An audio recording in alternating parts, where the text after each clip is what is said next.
नमस्कार, लोकमंच न्यूज देख रहे हैं आप। मैं हूं आपके साथ सुरभि राजपूत। बुलेटिन की शुरुआत बड़ी खबर के साथ। बड़ी खबर राजधानी दिल्ली से सामने आ रही है। सुप्रीम कोर्ट ने नेशनल टास्क फोर्स की गठन। देश में ऑक्सीजन के आवंटन के लिए किया गया गठन। ऑक्सीजन की उपलब्धता और सप्लाई का होगा आंकलन। सुप्रीम कोर्ट की नेशनल टास्क फोर्स में होंगे 12 सदस्य। टास्क फोर्स प्रदान करेंगे इनपुट और रणनीति। तो इस वक्त की बड़ी खबर राजधानी दिल्ली से आपकी टीवी स्क्रीन पे आपको बता दें कि सुप्रीम कोर्ट ने नेशनल टास्क फोर्स गठन किया है। देश में ऑक्सीजन के आवंटन के लिए इस टास्क फोर्स का गठन किया गया है और ऑक्सीजन की उपलब्धता और सप्लाई को लेकर इस दरमियान आंकलन भी किया जाएगा। खबरों में आगे बढ़ते हैं और अब बात करते हैं उत्तर प्रदेश की राजधानी यानी कि लखनऊ की, जहां जिले में बढ़ रही कोरोना की जांच। कल प्रदेश में 2,23,155 सैंपल्स की हुई है जांच। बीते 24 घंटे में 26,843 मरीज आए हैं सामने। बीते 24 घंटे में 34,731 लोग ठीक भी हुए हैं। सक्रिय मामलों की अगर हम बात करें तो अब सक्रिय मामलों में लगातार कमी देखने को मिल रही है। तो अच्छी खबर उत्तर प्रदेश से सामने आ रही है। जिले में लगातार संक्रमण दर घटा है, कोरोना जांच बढ़ी है। कल प्रदेश में कुल 2,23,155 सैंपल्स की जांच किए गए। 26,847 मामले लिए गए थे। 24 घंटे में 34,731 लोग स्वस्थ भी हुए हैं।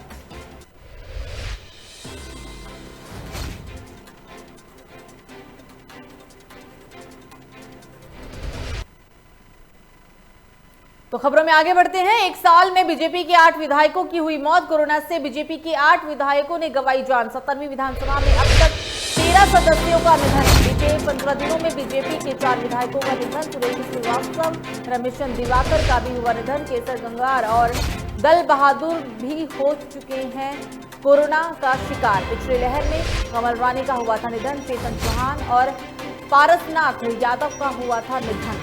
बड़ी खबर आपको बता रहे हैं, कोरोना की चपेट में बीजेपी के 8 विधायक आकर अपनी जान गंवा चुके हैं। कुल 8 विधायक कोरोना की वजह से इस दुनिया को अलविदा कह चुके हैं। कोरोना से अभी तक कुल 8 विधायकों की जान गई है। 17वीं विधानसभा में अब तक 13 सदस्यों का निधन हो चुका है। बीते 15 दिनों में बीजेपी के 4 विधायक कोरोना की वजह से इस दुनिया को अलविदा कह गए, जिसमें सुरेश श्रीवास्तव, रमेशचंद्र दिवाकर, केसर गंगवार और दल बहादुर शामिल हैं। इसके लहर में कमल रानी का भी निधन हुआ था। चेतन चौहान और पारसनाथ यादव का भी निधन हो चुका है।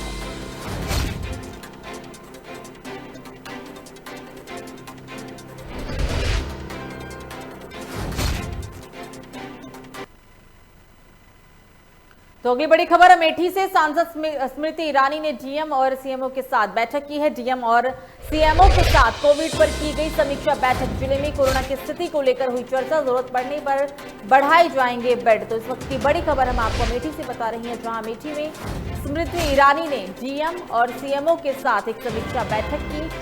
डीएम और सीएमओ के साथ कोविड पर यह पूरी समीक्षा बैठक की गई है। जिले में कहा जा रहा है कि कोरोना की स्थिति को लेकर इस बैठक के दौरान पूरी चर्चा हुई और कहा जा रहा है ये भी कि जरूरत पड़ने पर और भी बेड बढ़ाए जाएंगे।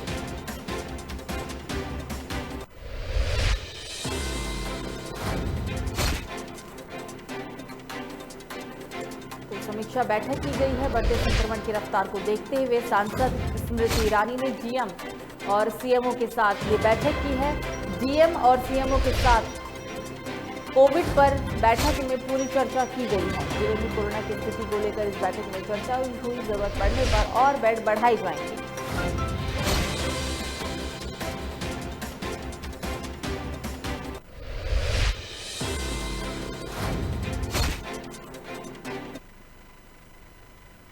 तो कोविड-19 की इस महामारी में रायबरेली एम्स अपनी सेवाएं मरीजों को लगातार दे रहा है। रायबरेली एम्स में L3 अस्पताल संचालित हो रहा है। केंद्र सरकार रायबरेली के मरीजों को और बेहतर स्वास्थ्य सुविधाएं देने के लिए एम्स को विदेश से आई हुई स्वास्थ्य सामग्री की पहली खेप भेजी गई, जिसमें एम्स के कर्मचारियों ने कोविड मरीजों की बेहतर सेवा के लिए बहुत उपयोगी माना है। आपको बता दें कि रायबरेली एम्स के डायरेक्टर प्रोफेसर अरविंद राजवंशी ने कहा है कि केंद्र सरकार से उन्हें कोविड-19 काल में मरीजों की सेवा के लिए बेहतर उपकरण मिले, जिनसे वो अब और अधिक मरीजों की गुणवत्ता पूर्वक उपचार कर सकेंगे।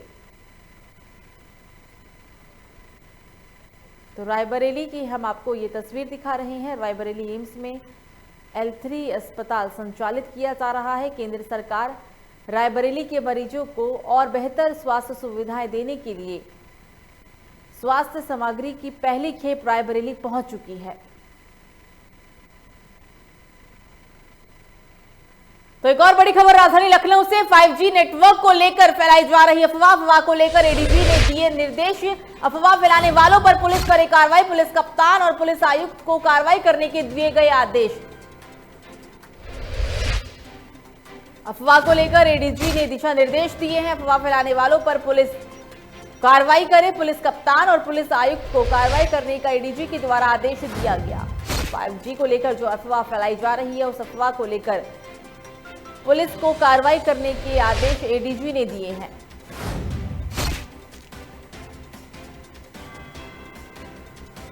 तो पुलिस कप्तान और पुलिस आयुक्त को जो लोग 5G को लेकर अफवाह फैला रहे हैं, ऐसे लोगों के खिलाफ कार्रवाई करने का एडीजी ने आदेश दिया है। अफवाह फैलाने वालों पर पुलिस करे कार्रवाई, ये कहना है उनका। पुलिस कप्तान और पुलिस आयुक्त को कार्रवाई करने के दिए गए दिशा निर्देश। और इस पर ज्यादा जानकारी के लिए हमारे साथ हमारे ब्यूरो चीफ ऑनलाइन से जुड़ रहे हैं आसिफ बेग। आसिफ, 5G पर जो भी लोग अफवाह फैला रहे हैं, अब कहा जा रहा है कि उनके खिलाफ कार्रवाई की जाएगी, पुलिस आयुक्त खुद कार्रवाई करेंगे। क्या ज्यादा अपडेट, क्या ज्यादा जानकारी है आपके पास इसके लिए आसिफ? जी सुरभि, बता दूं कि लगातार जो है कोरोना काल में जो मौतें हो रही थी, उसको लेकर तमाम तरह की अफवाहें फैलाई जा रही थी। अफवाह यह थी कि 5G नेटवर्क से जो है जान माल का नुकसान हो रहा है और लगातार मौतें हो रही है। सारा जो है दोष जो है 5G नेटवर्क की जो टेस्टिंग चल रही उस पर फोकस किया जा रहा था, जिस पर एडीजी एलो प्रशांत कुमार ने जो है एक बयान जारी किया कि सभी कप्तान जो है, जो कप्तान और कमिश्नर हैं, वह सभी इस पर ध्यान दें और जो अफवाह फैला रहा है उसके खिलाफ तत्काल निरोधात्मक कार्रवाई करें, जिससे जिस तरह से जो अफवाह फैलाई जा रही है और लोगों में एक तरह से दहशत का माहौल भी पैदा हो रहा था धीरे धीरे, और कानून व्यवस्था के लिए भी एक खतरा बन गया था। लोग जो है पशु को इसकी स्थिति में थे। तो यही वजह रही कि एडीजी एलो ने सभी कप्तानों को विशेष तौर पर निर्देश दिया है कि ऐसे मामलों में अगर अफवाह फैलाई जाती है तो उनको खिलाफ मुकदमा दर्ज किया जाए और साथ ही साथ उनके खिलाफ कठोर से कठोर कार्रवाई की जाएगी। सुरभि, बिल्कुल आसिफ, हमसे बात करने के लिए आपका शुक्रिया। तो हमारे साथ आसिफ बेग थे। आपको बता दें, एडीजी ने खुद जो 5G को लेकर अफवाह फैला रहे हैं, उनके खिलाफ कार्रवाई करने के आदेश दिए हैं। पुलिस आयुक्त को ये कार्रवाई करने का आदेश दिया गया।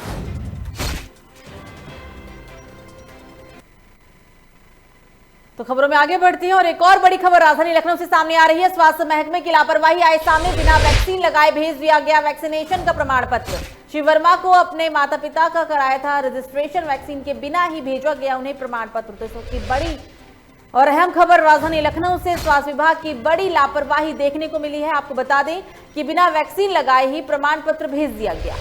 श्री वर्मा ने अपने माता पिता के लिए रजिस्ट्रेशन कराया था। वैक्सीन को लेकर ये रजिस्ट्रेशन उन्होंने कराया था, लेकिन रजिस्ट्रेशन तो हुआ, वैक्सीन नहीं लगी, लेकिन फिर भी इनके घर वैक्सीनेशन का प्रमाण पत्र पहुंच गया। बड़ी लापरवाही देखने को मिली है राजधानी लखनऊ से। स्वास्थ्य महकमे की ये बड़ी लापरवाही है।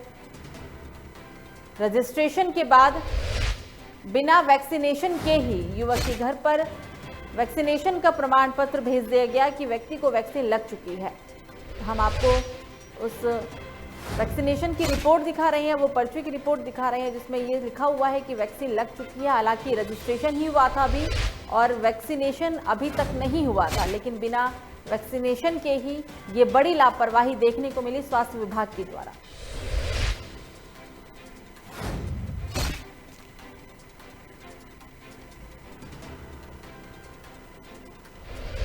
और इस खबर पर ज्यादा जानकारी के लिए हमारे साथ हमारे ब्यूरो चीफ आसिफ बेग जुड़ गए हैं। आसिफ, बड़ी लापरवाही देखने को मिल रही है स्वास्थ्य विभाग के द्वारा, क्योंकि रजिस्ट्रेशन हुआ लेकिन अभी तक कोई वैक्सीनेशन नहीं हुआ है, लेकिन बिना वैक्सीनेशन के ही जो वैक्सीनेशन का प्रमाण पत्र भेजा गया है, वो कहीं ना कहीं स्वास्थ्य विभाग की पोल जरूर खोलती है लापरवाही को लेकर।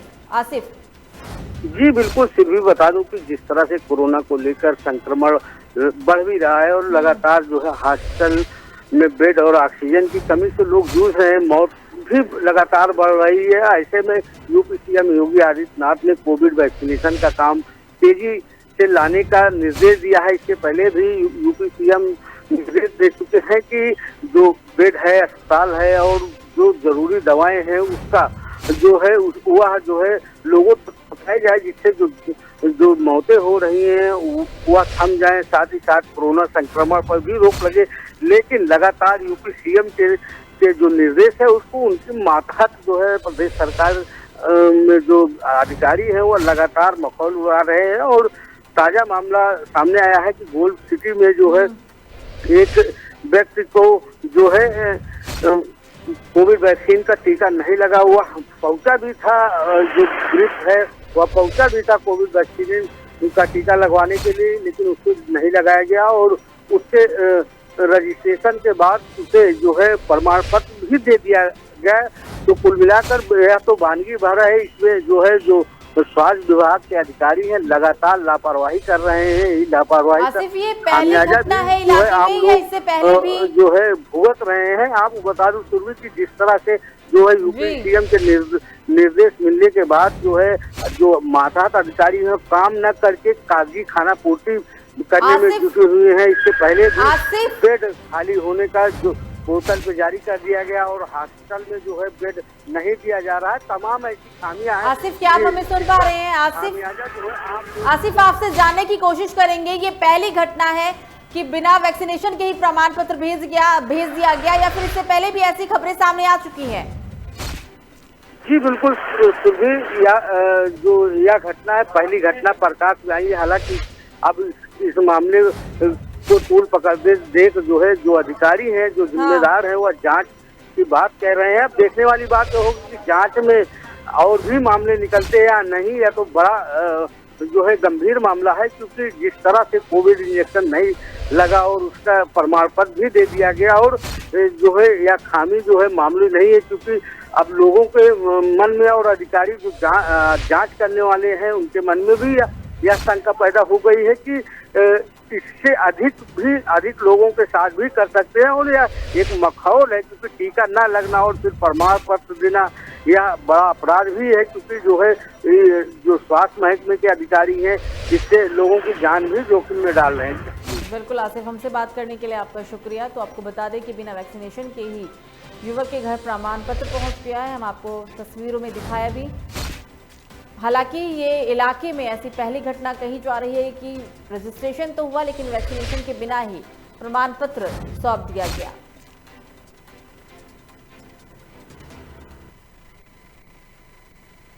तो यूपी में लॉकडाउन की मियाद बढ़ने की वजह से आम लोगों में दुश्वारियां बढ़ती ही जा रही है। रोजी रोजगार बंद होने की वजह में से गरीब परिवार को घर चलाने में काफी दिक्कतों का सामना करना पड़ रहा है। लोकमंच न्यूज ने लॉकडाउन की वजह से गरीब परिवारों की स्थिति का जायजा लिया। आपको बता दें कि गरीब मजदूरों ने इस दरमियान कहा कि सरकार उनकी मदद नहीं कर रही है। काम धंधा बंद होने की वजह से किसी तरीके से उनका घर का खर्च चल रहा है। कभी कभी उन्हें रात में भूखे पेट भी सोना पड़ता है। ये तो वानगी भर है। यूपी में हर जिले के किसी न किसी मोहल्ले में ये तस्वीर बड़ी ही आसानी से आप देख सकते हैं। आइए देखते हैं क्या कहते हैं मजदूर तबके के लोग।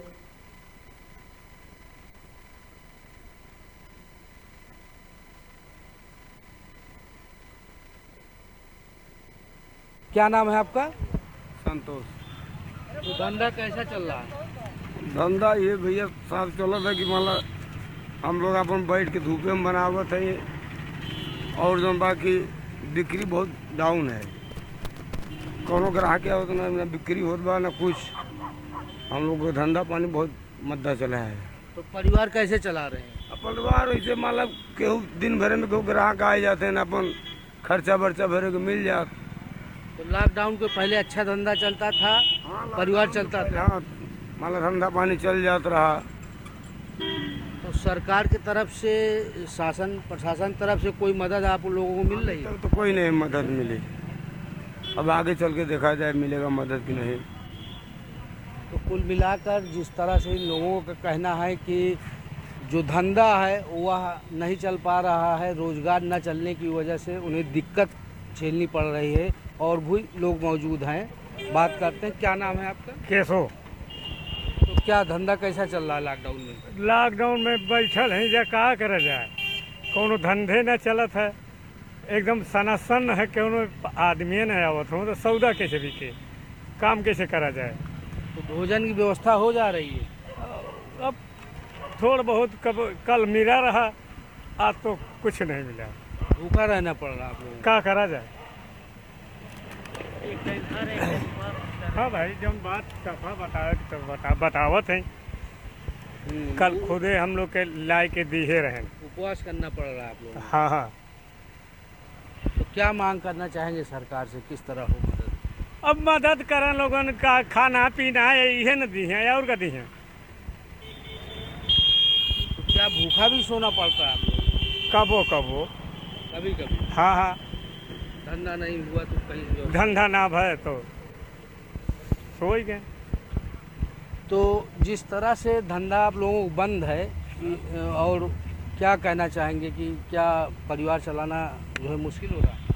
परिवार चलाना मुश्किल तो है, एक टाइम कभी कभी परिवार खाते हैं, कभी कभी नहीं खाते, उपवास भी कर रहे हैं, क्या करें, धंधा चल ही नहीं रहा है। प्रशासन जो है क्या कोई मदद किया? हाँ, कल तो खिचड़ी ला के बांटे थे, कल खिचड़ी ला के पेट भर जाता है? एक दोनों दिए थे तो एक दोनों में क्या पेट भरेगा। कितने लोगों का परिवार है आपका? सबका है, किसी का 10 परिवार है, किसी का 8 परिवार है, ऐसे ऐसे सबका है। कहने का मतलब धंधा आप लोगों को एकदम चौपट हो गया। एकदम चौपट है। जी बिल्कुल, यह वह मजदूर हैं जो हर रोज़ कमाते हैं, फिर परिवार चलाते हैं और रोज़ कमाकर खाना खाते हैं। यह अगर इन्हें जो इनका कुनबा है कभी कभी भूखे भी सो जाता है और यह भूख की मंडी बानगी भर है। प्रदेश के कई ज़िलों में यह हाल बड़े आसानी से देखा जा सकता है। लोगों का कहना है कि यदि लॉकडाउन इसी तरह रहा, सरकारी इमदाद न मिली तो उनकी भूखमरी और बढ़ सकती है। ऐसे में शासन प्रशासन को इनकी मदद करनी चाहिए, जिससे जो मज़दूर हैं, जो सड़क किनारे रह रहे हैं, उनकी मदद की जा सके और एक उत्तम प्रदेश दिखे, जिससे जो है लोग जो है खुशहाल रहें। आसिफ बेग, लोकमंच न्यूज़, लखनऊ। तो एक बड़ी खबर गौतम बुद्ध नगर से सामने आ रही है, जहां जिले में संक्रमण की रफ्तार बेकाबू। बीते 24 घंटे में कोरोना के आए 1188 नए मरीज। बीते 24 घंटे में 1331 लोगों ने दी है कोरोना को मात। 24 घंटे में 11 मरीजों की गई जान।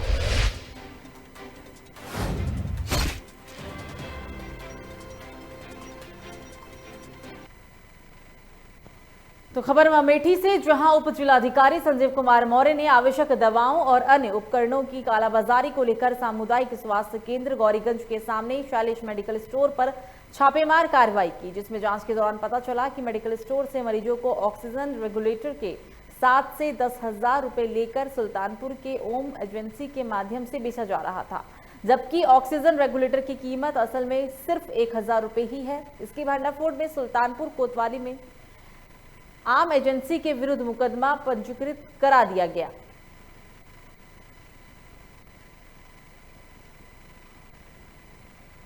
गुप्त रूप में जो है जांच कराई गई और पाया गया कि वहाँ पे एक शैलेश मेडिकल स्टोर है जो कि रेगुलेटर को जो जहाँ कस्टमर आते थे उनको ज़्यादा दामों पे बताता था कि सुल्तानपुर से ओम एजेंसी है, वहाँ से उनको बताता कि आप वहाँ से जो है लगभग 10,000 रुपये में आप खरीद सकते हैं। यहाँ से वो लाइज नहीं करते थे। तो क्या कार्रवाई की जा रही है? तो उसी के रेस्पेक्ट में जो है आज सुल्तानपुर में वहाँ के सीओ साहब के साथ लाइजनिंग करते हुए छापे मारे गए और ओम एजेंसी से जो है मौके पे हमारे खरीदते हुए 3 रेगुलेटर बरामद हुआ और जो 10,000 रुपये में एक रेगुलेटर वो बेच रहा था, मौके पे वो बरामद किया गया और उनके खिलाफ FIR की कार्रवाई की जा रही है। दुकान पर भी छापेमारी की गई थी आप लोगों के द्वारा। तो बुलेटिन में आगे बढ़ते हैं और अब बात करते हैं एक और अहम खबर की, जो कि गौतम बुद्ध नगर से ही सामने आ रही है। रेमडेसिविर इंजेक्शन की कालाबाजारी करने वाले 7 लोग गिरफ्तार। एक रेमडेसिविर इंजेक्शन 20 से 44 हजार में बेचा जा रहा था। आरोपी से 2,45,000 कैश भी हुआ बरामद और इसके साथ ही पुलिस ने 10 रेमडेसिविर इंजेक्शन भी किया है बरामद। 140 नकली रेमडेसिविर इंजेक्शन समेत कई अन्य उपकरण बरामद। नोएडा सेक्टर 58 थाना पुलिस ने किया है आरोपी को गिरफ्तार। तो इस वक्त की बड़ी और अहम खबर गौतम बुद्ध नगर से ही सामने आ रही है, जहां पुलिस ने रेमडेसिविर इंजेक्शन की कालाबाजारी करने वाले 7 लोगों को गिरफ्तार किया है। आपको बताते कि रेमडेसिविर इंजेक्शन 20 से 40 हजार रुपए में इन आरोपियों के द्वारा बेचा जा रहा था। आरोपियों के पास से पुलिस ने 2,45,000 कैश बरामद किया है और साथ ही पुलिस ने 10 रेमडेसिविर इंजेक्शन भी बरामद किया। और इस खबर पर ज्यादा जानकारी के लिए हमारे साथ फोन लाइन पर हमारे संवाददाता हरिशंकर जुड़ गए हैं। हरिशंकर जी, ये जो पुलिस की कार्रवाई है वो किसी चेकिंग अभियान के तहत देखने को मिली या फिर मुखबिर की सूचना पर कार्रवाई की गई है? हरिशंकर जी सुरभि जी, आपको बता दें ये पूरा मामला जो है नोएडा सेक्टर 58 थाना क्षेत्र के अंतर्गत सेक्टर 62 फोर्टिस हॉस्पिटल के पास का है, जहाँ पे कल रात को सूचना के आधार पर पुलिस छापेमारी करने गई और वहाँ से 7 लोगों को गिरफ्तार किया। उनके पास से करीबन काफी सारी रेमडेसिविर की इंजेक्शन और वाइल्स पाई गई हैं। साथ ही उनके साथ छापेमारी में 7 लोगों को जब लेकर आए हैं, वहाँ पर 140 उनके पास वाइल मिली है और 10 अन्य इंजेक्शन मिले हैं और 2,40,000 कैश बरामद हुआ है। 2 बाइक और 1 स्कूटी भी है। तो ये जो 140 इंजेक्शन है ये सभी नकली हैं?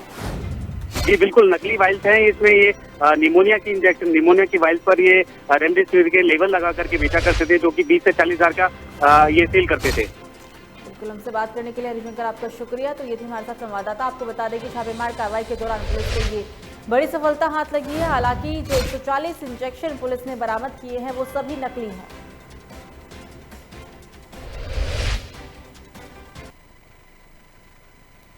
तो शाजापुर में मेडिकल कॉलेज में जमीन पर हो रहे मरीज के इलाज को देखकर बीजेपी विधायक रोशनलाल वर्मा मदद के लिए आ गया है। उन्होंने अपने निजी खर्चे से मेडिकल कॉलेज को 20 बेड मुहैया कराया ताकि किसी भी मरीज का जमीन पर इलाज ना हो। आपको बता दें कि बीजेपी विधायक मेडिकल कॉलेज को जरूरत पड़ने पर 100 बिस्तर और देंगे। मेडिकल कॉलेज भी विधायक के इस पहल की प्रशंसा करते हुए नजर आया है। साथ ही संकट की घड़ी में लोगों से सहयोग करने की भी अस्पताल प्रशासन ने अपील की है।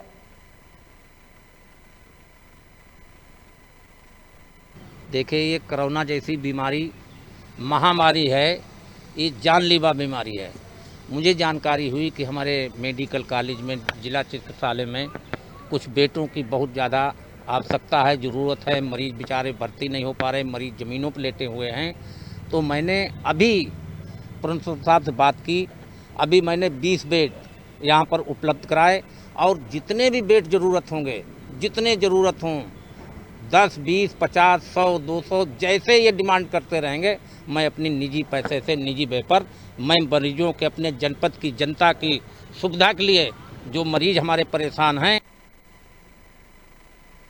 तो इस बुलेटिन में एक और बड़ी खबर जौनपुर से सामने आ रही है। जिला अस्पताल के तीमारदारों ने किया हंगामा। देर रात हंगामा कर लगाए गंभीर आरोप। शौचालय में गंदगी होने का लगाया आरोप।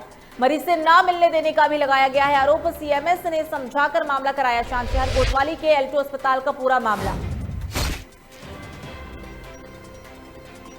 तो हंगामे की हम आपको ये तस्वीर दिखा रहे हैं। पूरा मामला यूपी की जौनपुर से। जिला अस्पताल में तीमारदारों ने जमकर रात में हंगामा किया है। देर रात हंगामा कर तीमारदारों ने गंभीर आरोप लगाए हैं। शौचालय में गंदगी होने का आरोप लगाया और साथ ही मरीज से ना मिलने देने का भी तीमारदारों ने आरोप लगाया है। आपको बता दें कि सीएमएस ने समझाकर पूरे मामले को शांत करा दिया। पूरा मामला शहर कोतवाली के L2 अस्पताल का है।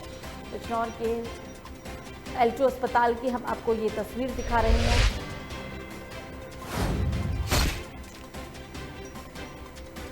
पूरा मामला जौनपुर से जिला अस्पताल में तीमारदारों ने जमकर हंगामा किया है। हालांकि इस पूरे मामले को शांत करा दिया गया। वजह ये थी कि शौचालय में गंदगी को लेकर परिजनों ने गंभीर आरोप लगाए और परिजनों का ये भी कहना था कि अस्पताल प्रशासन मरीजों से मिलने के लिए नहीं दे रहा है। हालांकि इस घटना के बाद मौके पर पहुंचे सीएमएस ने समझाकर पूरे मामले को शांत करा दिया। शहर कोतवाली के L2 अस्पताल का ये पूरा मामला है। पूरी खबर जौनपुर से। और इस खबर पर ज्यादा जानकारी के लिए हमारे साथ हमारे संवाददाता विवेक जुड़ गए हैं। विवेक, पूरा मामला क्या है, पहले आप हमें ये बताएं।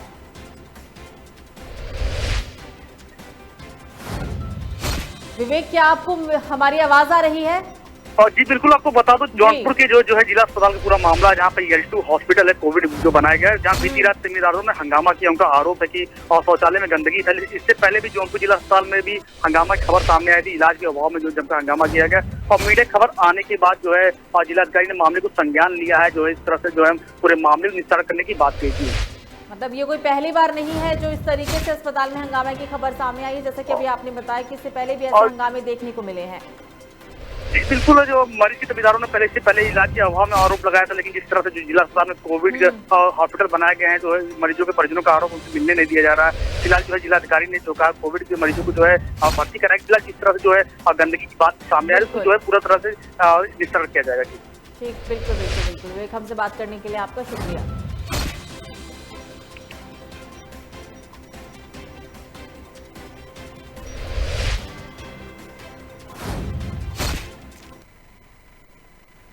तो खबरों में आगे बढ़ते हैं और अब बात करते हैं एक और बड़ी खबर की, जो कि वाराणसी से सामने आ रही है, जहां पुलिस और क्राइम ब्रांच की संयुक्त टीम ने की छापेमार कार्रवाई। नकली सैनिटाइजर बनाने वाले सामान सहित नकली सैनिटाइजर किया बरामद। पुलिस ने छापेमारी करके 11 लोगों को भी किया है गिरफ्तार। तो सबसे बड़ी खबर आपकी टीवी स्क्रीन पर।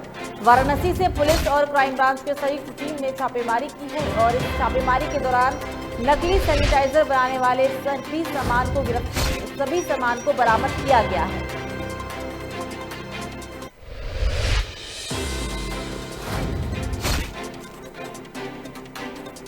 पुलिस और क्राइम ब्रांच की संयुक्त टीम ने कार्रवाई की और इस कार्रवाई के दौरान 11 लोगों को भी गिरफ्तार किया गया। आपको बता दें कि टीम ने छापेमारी कर नकली सैनिटाइजर बनाने वाले सामान सहित नकली सैनिटाइजर भी बरामद किए हैं। हम आपको कार्रवाई की तस्वीर दिखा रही हैं।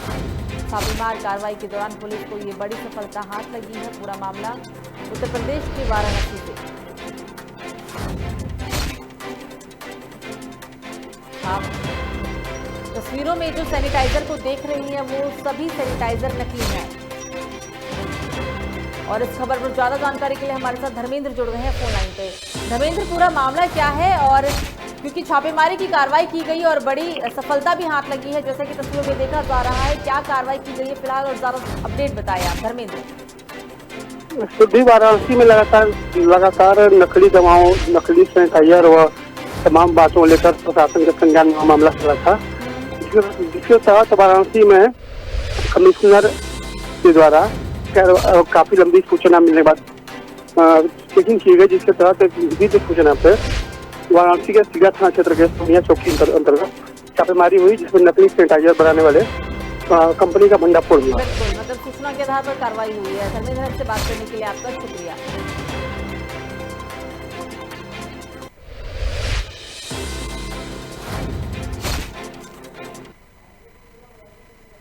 तो फिलहाल बुलेटिन में मुझे दीजिए इजाजत। लोकमंच न्यूज पर खबरों का सिलसिला जारी रहेगा। नमस्कार।